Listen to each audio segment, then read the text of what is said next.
Hello everybody. How many of you have faced this situation where every single week your client is pushing you to complete the assigned tickets on time, like no spillovers, zero spillovers, every single week? This is the same push. And by the way, even if the tickets are very hard, you still just can't say, hey, I'm still working on it. Doesn't really matter. You just need to continue pushing towards it. And this is the reality of the Indian IT services industry for like 99% of the scenarios. And in this video, I want to share the real fundamental reasons behind why this is happening. Please do share this video because this is an important perspective that people should learn and understand why these things happen at a very ground level. Is the manager to blame? Is the company to blame? Or is the industry to blame? Why is there so much frustration building up? And I want to divide this video into two parts. The first one is starting off with processes and second one is moving into the people portion. So let's start up with the process. Well, no company can ever scale in the corporate world if they do not follow a certain standardized workflow. There has to be certain building blocks in place, and that is what takes time to build these building blocks. And IT services industry is no different whether you take TCS or any other company. And they have built these building blocks and standardized the workflows over the last few decades. And once these building blocks are set in stone, they can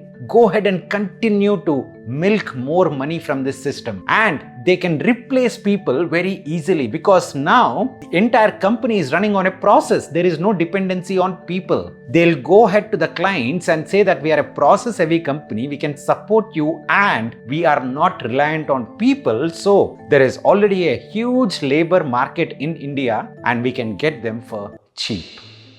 That cheap resources term itself is coming from how these companies have built processes over years. And once the cheap resources mentality is set into the clients, what happens? Now you tell me, I'll give you two options. Option one, you purchased something from the market which is not very expensive. And option two is something very expensive. Which one will you take care of? Would you take care of expensive one or a cheap one? Cheap one, it's okay. Even if I lose it or even if something happens, I'll go replace it with something else. That's the human mindset. And the industry processes have set the clients in such a way that, hey, if we lose this resource, we will go get another resource. And that is the reason why the clients are never willing to spend time on individuals' issues. If you say, I have a particular problem, then the client is thinking that, hey, this is a cheap resource and they should not consume my time. And hence they quickly come to the judgments that rather I would not have this individual on my team.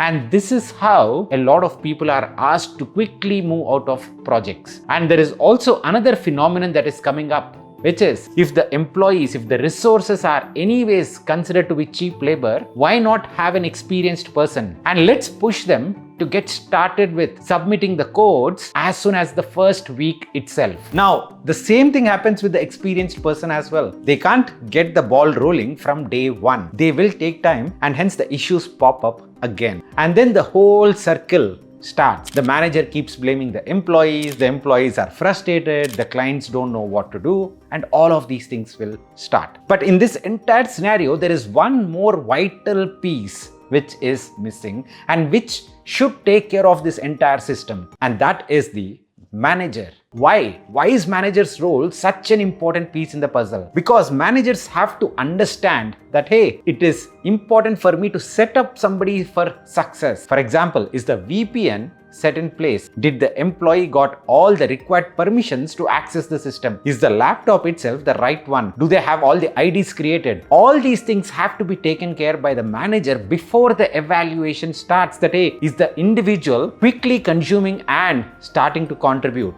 And the manager plays a vital role over here to make sure, understand that unless this base is set properly, nobody can contribute. But the managers, and on top of this, the managers should communicate actively to the clients because clients don't know these things. And the managers have to be the ones educating the client on these basic requirements. If these things are not done right, of course, the project will collapse as a pack of cards. And unfortunately, in the IT services world, none of the managers are trained people. They are not trained on people management. They are not trained on process management. They are trained on a particular skill, Java or anything else. And then over the years, they know the systems, so they just slowly, gradually move to become managers. But still, they have that fear that we will do whatever the client says and will not ever ask any question. And this is the intersection between how people and processes are entangled with one another, and that leads to the complications where we are in today. And this is the reality of the IT services jobs for most of us. As I mentioned, please do share your views on what do you think about this topic.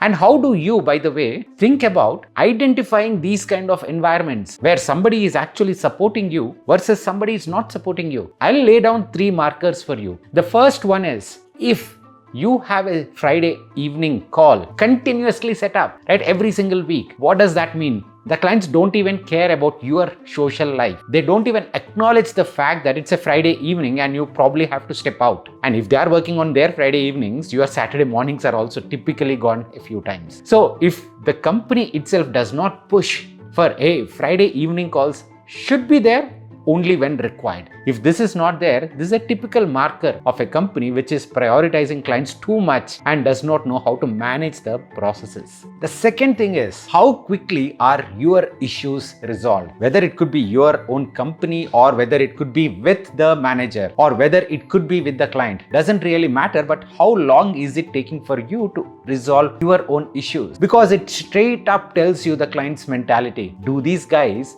really believe you as a cheap resource, or do they care about you first to resolve your issues so that you can contribute better? These are markers, guys, you need to understand if you are facing these situations. The third thing is, how long are you being given before assigning a specific ticket or before being pulled into a sprint and being asked to contribute? Are you given at least some onboarding time? If not, again, that's a huge red flag. Now you might ask me, hey Pawan, what do? I understand these scenarios. Number 1, you being aware about these things is the most important thing. Number 2, this is not a company specific problem to a very large extent. This is an industry specific problem. This is the fundamentals based on which the IT services industry is built in India. So take it easy and do not stress yourself out too much. Once you leave job, all your problems will vanish. Of course, new set of problems are waiting for you. So please don't take these things to heart too much. That's all I can say, because the industry itself is running this way. If you have any more additional pointers on how to tackle these situations, please go ahead, share in the comment section and let me know what your thoughts are around this. My only objective through this video is to give you a real insight into what's going wrong in the industry and how you should be dealing with it. Thank you so much, guys. We'll see you again in the next one. Bye-bye.